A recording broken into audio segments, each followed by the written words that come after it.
ধন্যবাদ আপনাকে। আপনি জানেন যে গত কয়েকদিন ধরে সিলেট বিভাগ জুড়ে ভারী বৃষ্টিপাত হচ্ছে এবং ভারী বৃষ্টিপাতের ফলে ইতিমধ্যে সিলেট বিভাগের অনেক উপজেলায় বন্যা দেখা দিয়েছে।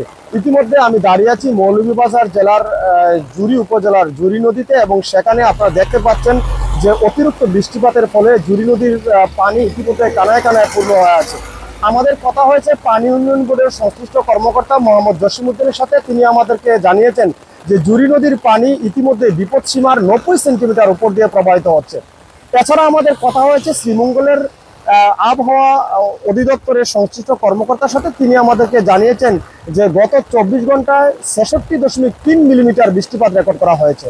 অর্থাৎ যেই মুহূর্তে আমি কথা বলছি এখনো কিন্তু তুমুল মুষলধারে বৃষ্টি হচ্ছে। এভাবে যদি বৃষ্টি হতে থাকে তাহলে হাকালুকি হাওর পাড়ের জুরি উপজেলা ইতিমধ্যে বন্যার উপক্রম দেখা দিয়েছে এবং আগামী 2-1 দিনের মধ্যে সেই জুরি উপজেলায় বন্যা দেখা দেবে, এমনটাই কিন্তু আমাদের কাছে তথ্য রয়েছে। এছাড়া আমাদের কথা হয়েছে উপজেলা প্রশাসনের সাথে। তারা আমাদেরকে জানিয়েছেন যে তারা বন্যা পরিস্থিতি পর্যবেক্ষণ করছেন। তো এই ছিল মৌলভীবাজারের জুরি থেকে বন্যা এবং বৃষ্টিপাতের সর্বশেষ তথ্য। ধন্যবাদ আপনাকে।